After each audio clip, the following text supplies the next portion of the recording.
la plus grande tribune politique de la Guinée, l'habitacle de la pluralité des opinions. Mirador, le grand safari de l'investigation journalistique. Aboubacar Diallo. Bien, Talibé, on s'intéresse à présent à cette médiation conduite par Thomas Boniaï, l'ancien président béninois, qui est arrivé dimanche à Conakry.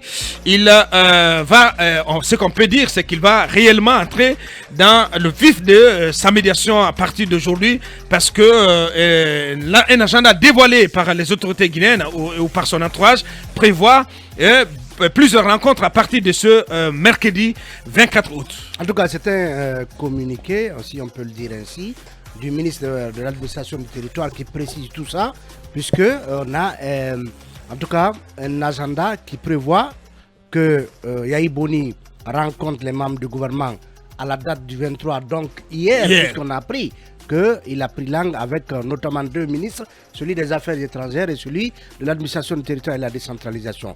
Donc aujourd'hui, normalement, il est attendu qu'ils reçoivent le médiateur, qu'ils reçoivent les guides religieux. Ce matin. Ensuite, les partis politiques de 14h à 18h. Et vous avez le Conseil national de la transition le 25, toujours le 25, la société civile. Par la suite, toujours le 25, les ambassadeurs de la CEDEAO.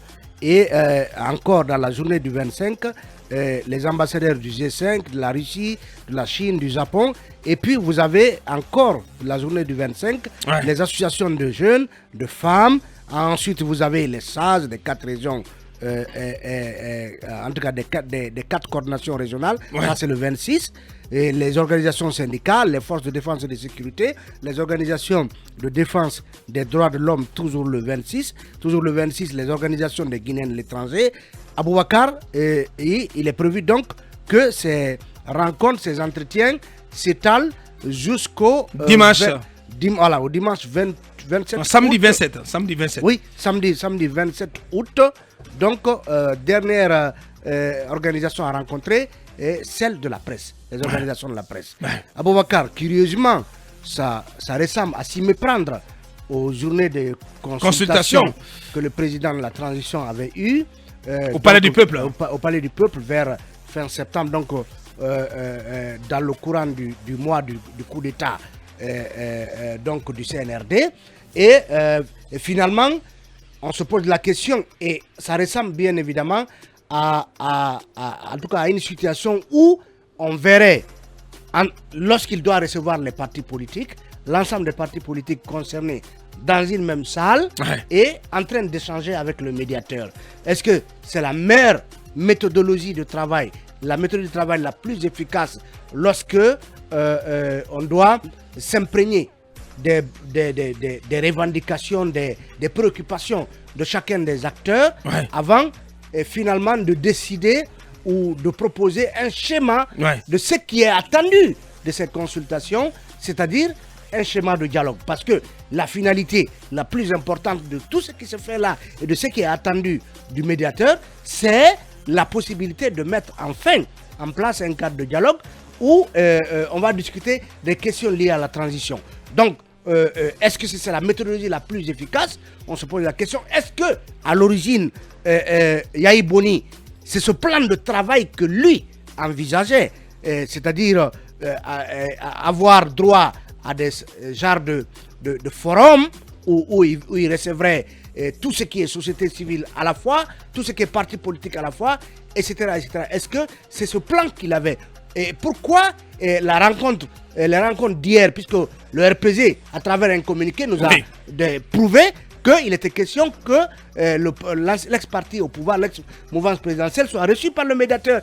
Est-ce que c'est comme cela qu'il envisageait? Est-ce que finalement on a changé la démarche du médiateur?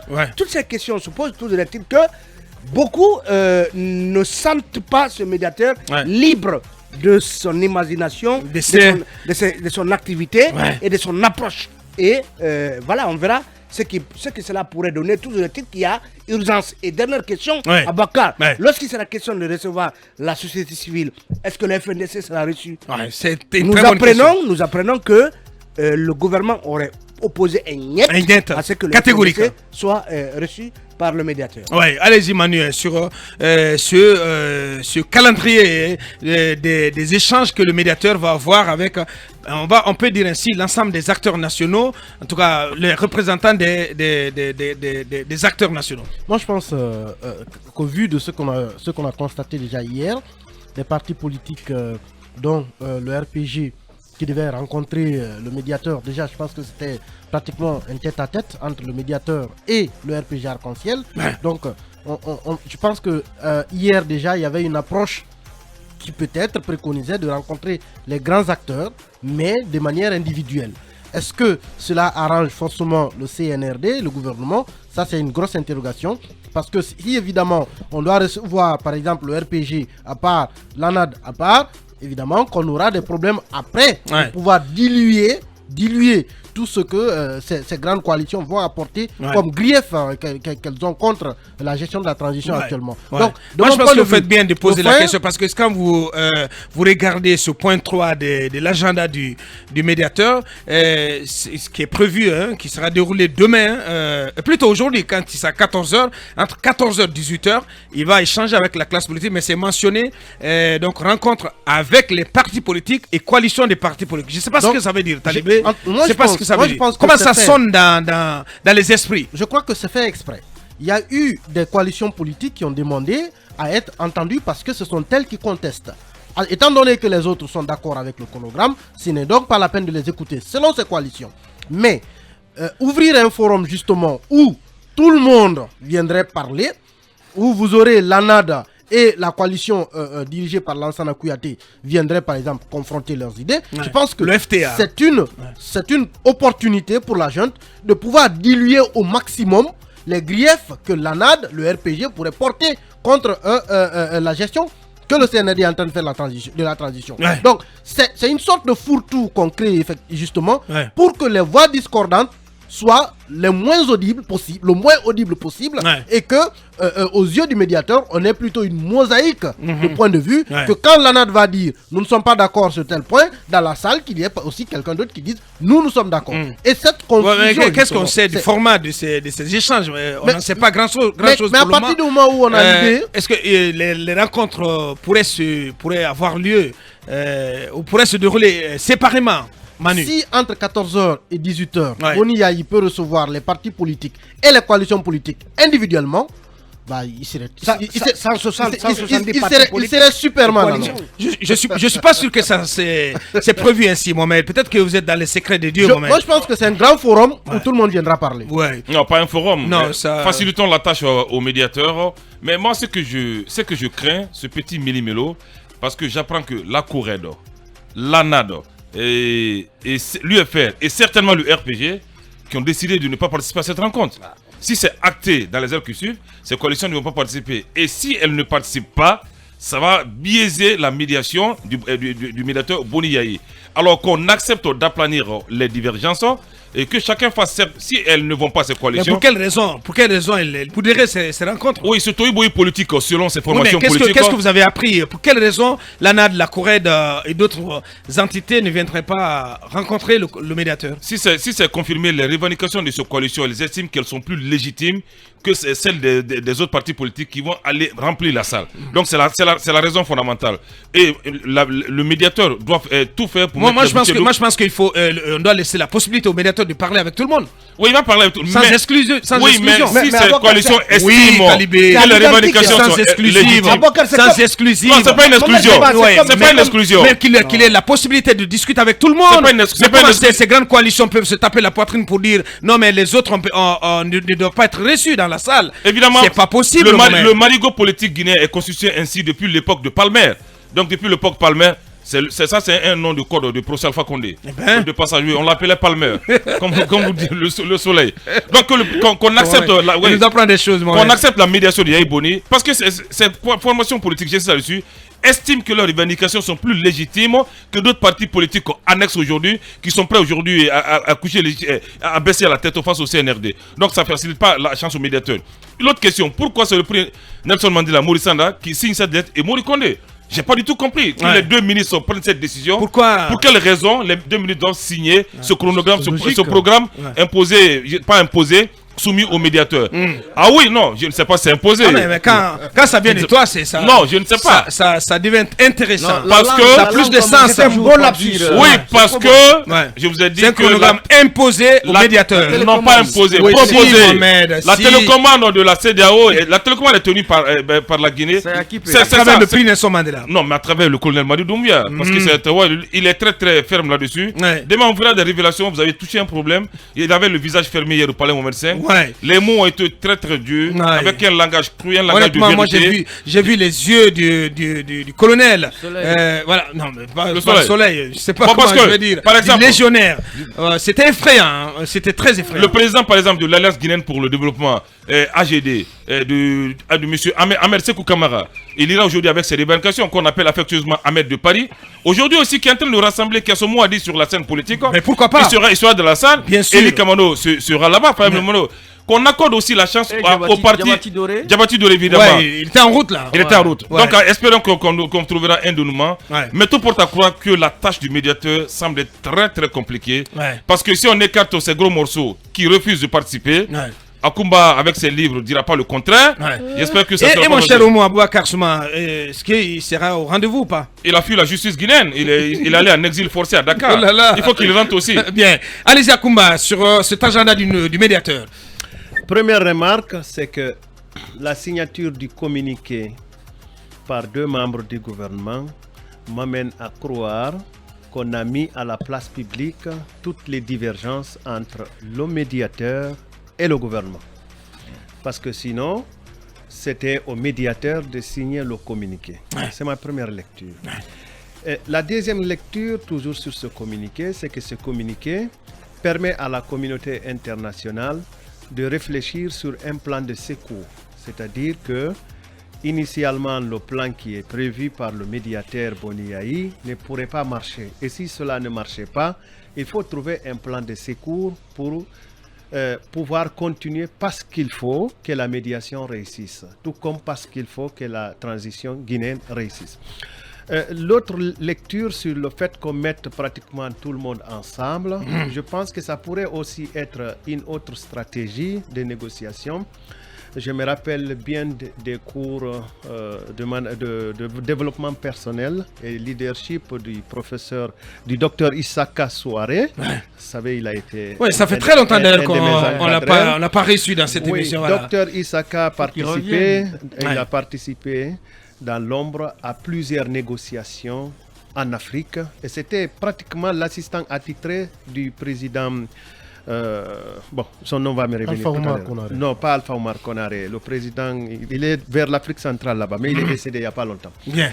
Alors, ce que je voulais dire, c'est que le fait de mettre tout le monde ensemble aujourd'hui pourrait peut-être avoir un seul objectif si on respectait les termes du leadership en matière de négociation, c'est-à-dire rechercher l'intérêt commun. Chacun peut venir dire tous ses rêves et après le médiateur et son équipe recenseraient ce qui est commun à tous les intervenants, les pros et les anti-CNRD. Cela pourrait permettre au médiateur d'établir, si vous voulez, l'intérêt partagé, parce qu'on a déjà le problème commun, l'intérêt partagé sur lequel ces équipes pourraient mener de réflexion pour permettre d'esquisser, si vous voulez, des pistes de solutions. Merci de m'avoir aidé. Des pistes de solutions et même de renforcer le plan de secours dont j'en parlais tout à l'heure. Cela peut être le chemin, mais de l'autre côté, vouloir mettre des forces contraires ensemble, c'est bien beau, puisqu'on peut trouver probablement un consensus. Mais dans le cas guinéen où chacun a un prix, il est très risqué de mettre tout le monde ensemble parce que sinon, vous risquez de vous retrouver dans ce que j'évoquais hier matin, c'est-à-dire la conférence des oiseaux. Bien, où chacun a un prix, c'est pas ce qu'il veut dire. Allez-y, cabinet, de l'œil du politiste sur ces rencontres. On attend beaucoup de la journée d'aujourd'hui, parce qu'elle est cruciale dans ce sens que c'est la classe politique qui sera en face du médiateur. Effectivement, cette journée, elle est hyper cruciale. Et là-dessus, je pense qu'il y a a deux leviers sur lesquels en réalité ouais, c'est ce mot, ça fait longtemps que je n'avais pas entendu dans cette émission. Absolument. Ouais. Mais Ouri qui somnole un peu sur ce plateau, je ne sais pas ce qui se passe, franchement. Allez-y. Il faut que le soleil vienne à lui. Ouais. Il y a deux leviers. Premièrement, c'est que le médiateur décide de mettre tout le monde ensemble et de les écouter. Ça s'appelle du brainstorming. Donc, c'est pas mauvais en soi. Ouais. Et derrière, ce qu'il va faire... Mais on connaît le diagnostic, cabinet. Oui. On connaît le diagnostic de la situation, voilà. Oui.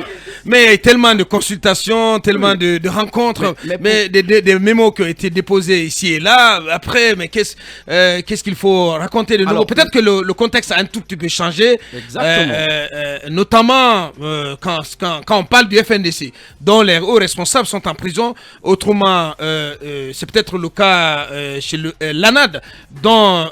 la principale figure de Prou, en l'occurrence celui d'Alain Diallo, est traqué devant la CRIEF.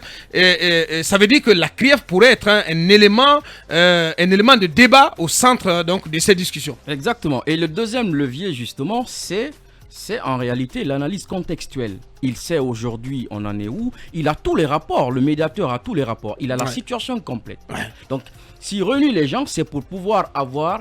C'est pas pour faire une analyse, c'est pas pour savoir les positions des uns des autres. C'est plus pour connaître en réalité. J'estime qu'il va les réunir pour leur demander c'est quoi votre approche de sortie de solution. Et derrière, il pourra en répertorier et voir un peu les avis qui convergent. Et puis, il a toute une équipe. Parce qu'il faut rappeler que le médiateur travaille avec l'équipe locale de la CEDEAO ici. Ouais. Et derrière, il pourra pouvoir donner une solution de sortie de crise provisoire. Parce qu'il y a aujourd'hui un défi, comme vous l'avez dit. Vous y croyez, vous? Oui. Vous y croyez?